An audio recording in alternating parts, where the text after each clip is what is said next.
नमस्कार आप सभी को। सो आफ्टर लॉन्ग टाइम हम फिर से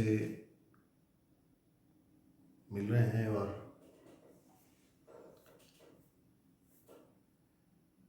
we will be learning the details of Yoga Darshan. तो और जो भी योग दर्शन के बारे में हम बात करेंगे it will be based on Patanjali योग दर्शन एंड भाष्य ऑफ डिफरेंट कमेंटेटर्स। तो जो भी उनके समकालीन या उनके बाद जो भी कमेंटेटर्स रहे हैं उनके भाष्य पे भी we will try to understand. So we know very well that Maharishi Patanjali, the time of Maharishi Patanjali, normally we see in the classical period of yoga. And why it is classical period of yoga? Because that is the time when there was the presence of classical yoga or Ashtanga yoga, and the propounder of Ashtanga yoga or Yog Darshan is Maharishi Patanjali. तो रफली you can say कि classical period जो था वो almost 400 to 500 years के बीच का time है. That is the time when there was a practice of Ashtanga yoga, and this is the first text which is written in a very systematic way. इससे पहले जो भी ग्रंथ लिखे गए हैं वो सिस्टमैटिक उतने नहीं हैं जितना आपको योग दर्शन में मिलेगा.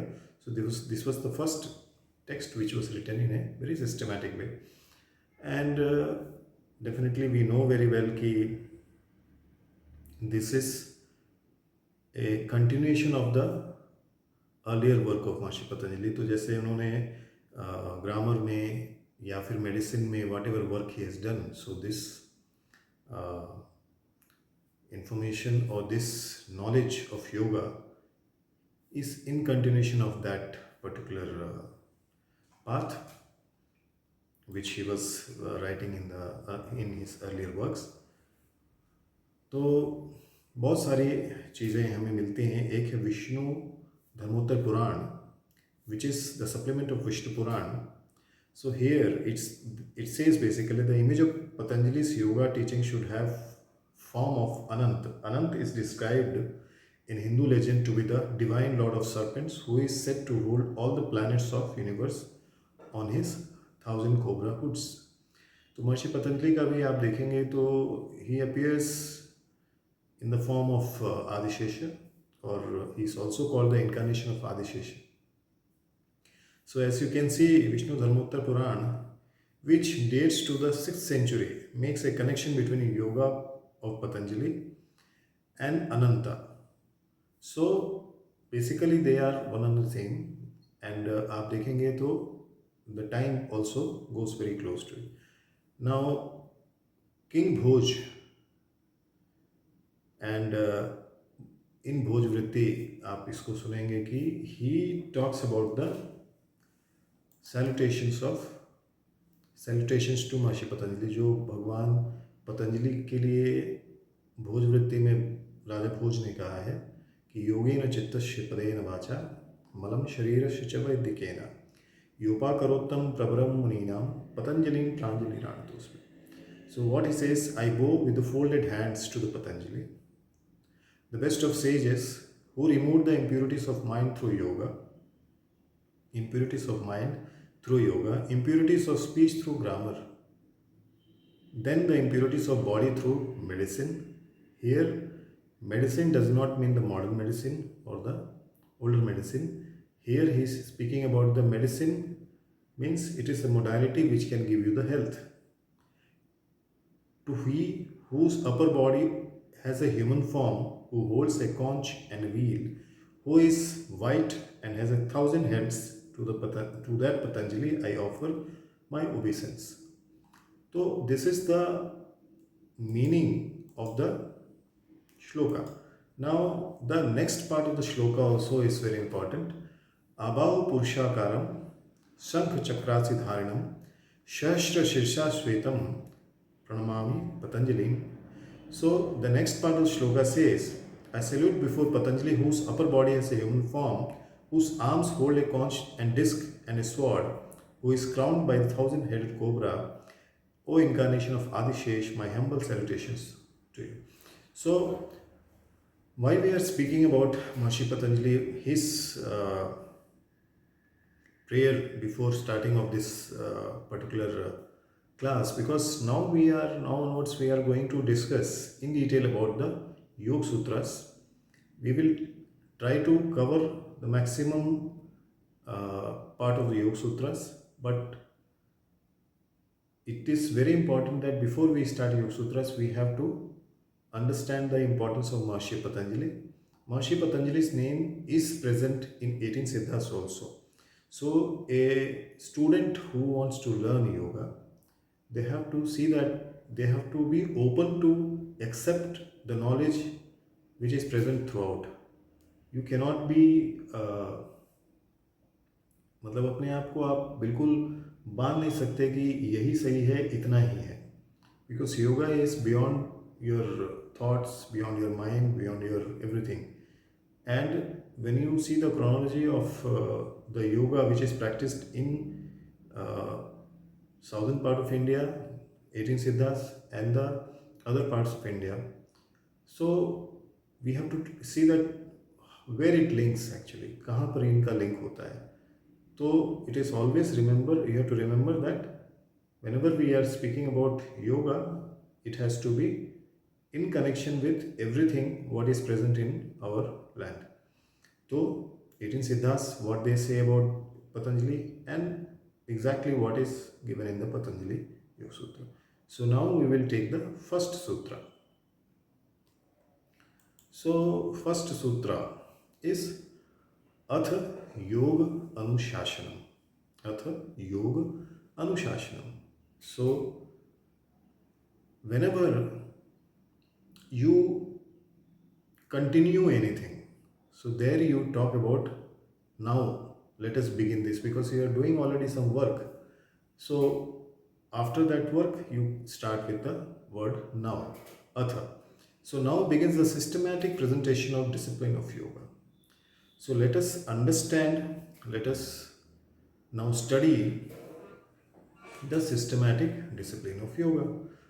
So now follows a detailed exposition of discipline of yoga, given step by step in right order and with proper direction for self-alignment.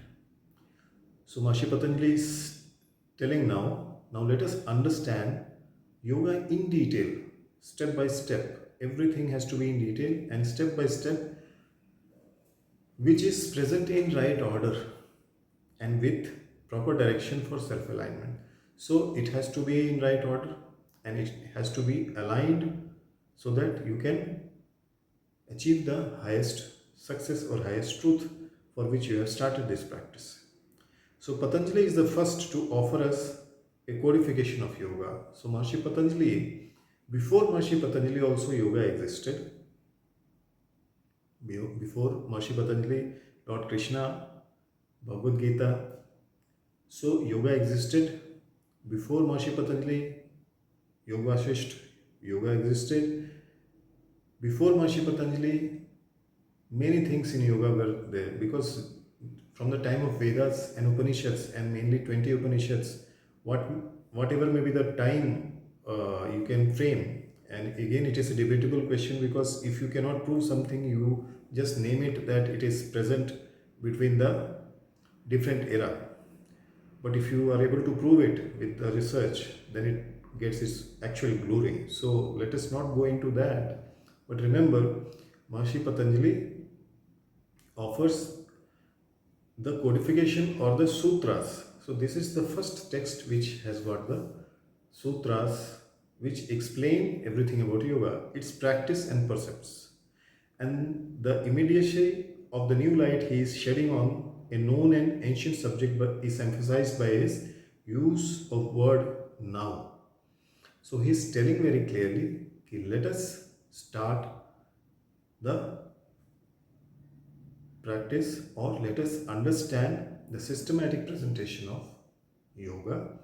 So if you want to understand the systematic presentation of yoga, the present treatise is an exposition of yoga. The Yoga Darshan is basically a exposition of yoga. So author does not claim, Maharishi Patanjali does not claim to be the discoverer of this science. Remember, he never said anywhere in the text, in the Granth, that he is the discoverer of this science, yoga, but merely an expounder who has tried to condense the whole yogic philosophy, whole yogic shastra in few sutras, and all the essential knowledge concerning the science which a student or aspirant ought to possess. So he never says that he is the founder, he is the author, he is everything of yoga. He is just an expounder of yoga, propounder of yoga. He is just a yogi who collected all the important parts of yogic practices and presented it so that all the important and yogis, those who want to achieve something in the field of yoga, can understand it in a proper way. The word now can also be seen in the context of progression from Patanjali's previous work. As I told you earlier, आपको पहले ही मैंने बताया है कि he has started with some other work, with the work of grammar, with the work of medicine, and now he is continuing with the work of yoga. So the word now can also be seen in the context of progression from Patanjali's previous work, his treatises on grammar and Ayurveda, or any Indian system of medicine. Logically, we must consider these two predate the Yoga Sutras, as grammar is a prerequisite of lucid speech and clear comprehension, and Ayurvedic medicine of bodily cleanliness and inner equilibrium. So basically, yes, definitely it can predate the Yoga Sutras, but you have to remember why grammar is there, because you have to understand what is written in the Yoga Sutras. And why medicine is there, because whatever is practiced or whatever is advised in Yoga Sutras, this medicine will definitely, the knowledge of medicine will definitely help the aspirant. So together, these works served as a preparation of Patanjali's crowning exposition of yoga. So combine together the knowledge of grammar and the knowledge of medicine, they are going to help you in the practice of yoga. The cultivation and eventual transcendence of consciousness, culminating in liberation from the cycles of life and death. So when you properly combine this knowledge, when you properly condense this knowledge, and then practice yoga with the knowledge of grammar, Sanskrit, and with the knowledge of medicine, you can achieve the success in yoga without any problem. Now these works are collectively known as Moksha Shastras. So every yogic shastra or every yogic text which talks about moksha or which takes you towards the moksha is very, very important, that we have to understand this. All the shastras where yoga, the literal meaning of yoga, we all know that it has come from the root yuj. So to join. So this is the union from the individual self with the universal self. So wherever it is explained that a yogi has to be always connected to the Supreme Self, or the ways or the paths how it can be done. So those all the shastras are called moksha shastra. उनको हम मोक्ष शास्त्र कहेंगे क्योंकि वो मोक्ष को प्रदान करते हैं. The word yoga has to be understood as per the explanations further given in the sutras. हम उसको समझेंगे. Anushasana clearly shows the thought behind this word. What Patanjali is now presenting is a systematic exposition of complete knowledge of yoga. Atha yoga ka anushasana.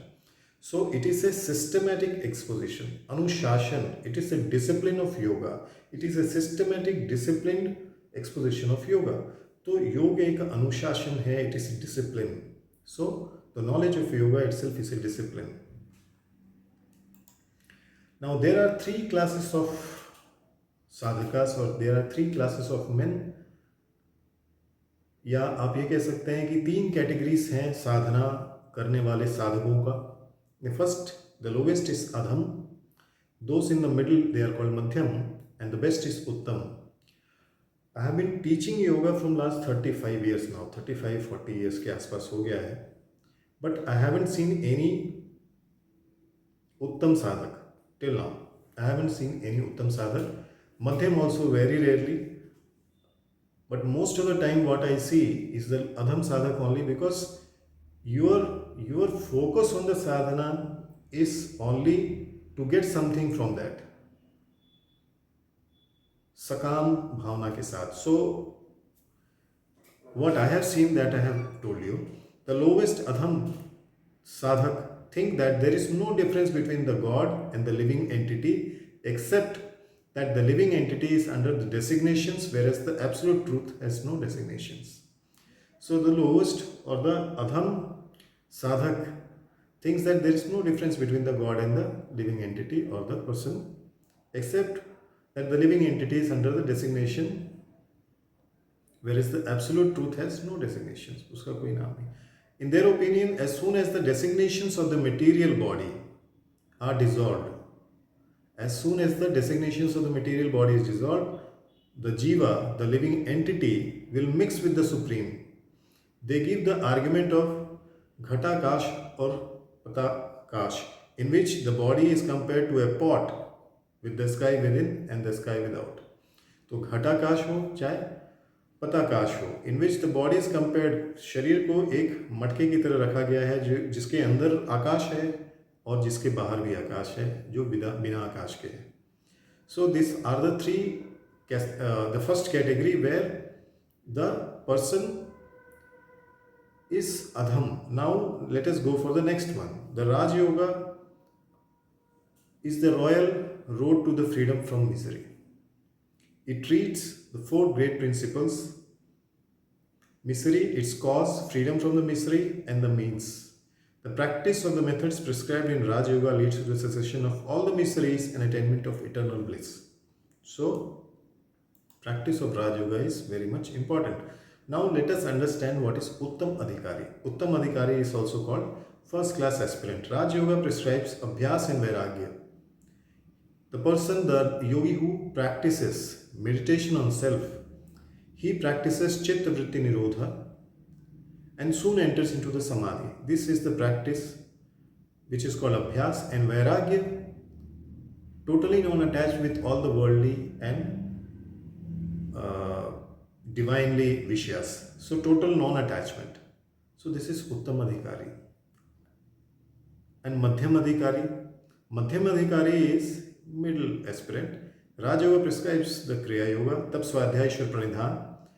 So Madhyam Adhikari is basically the people, those who are practitioners of Kriya Yoga. Now Tapas Swadhyay Ishwar Pranidhan, tapas is austerity.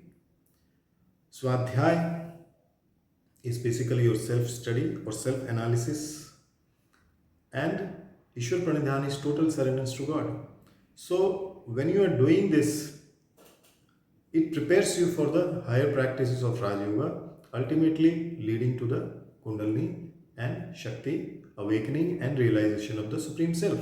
So now what we have understood, Atha Yoga Anushashanam, categories of the Shishyas, categories of the Sadhakas. So it is very important that one tries to at least reach the Madhyam, Madhya Sadhak, or he should at least try to go towards the Uttam side. Or Madhyam or Uttam is always better. So practice these through ceaseless, untiring, selfless service. Practice the three kinds of tapas mentioned in Gita.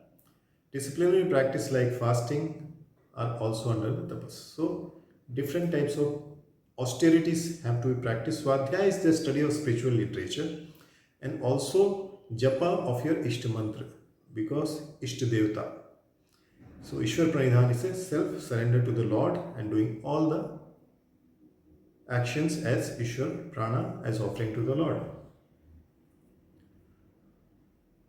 So these three forms of sadhana of Madhyam Adhikari, who enters into the deep meditation soon and attains Kaivalya Moksha. So when you practice Kriya Yoga sadhana, you become totally focused, your mind becomes totally focused, and you enter into the deeper level of samadhi through the meditation and attain kaivalya. Now, to the Uttamadhikari, the lowest kind of aspirant, and the Adhamadhikari, the practices are two different things. Now, Uttamadhikari, we have seen Abhyas and Vairagya, Abhyas of yogic practices and Vairagya. Now, Adham, the lowest kind of aspirant, the Raj Yoga prescribes Ashtanga Yoga. So, a person who is Adhamadhikari, who doesn't, or the dull Chitta Bhumi of that person will be Mood Avastha. So, that person should practice all the steps of Ashtanga Yoga, starting from yamas till samadhi, yam niyam, asan, pranayam, pratyahar, dharana, then samadhi. So it is very much important that a adham sadhak should become a madhyam or uttam sadhak.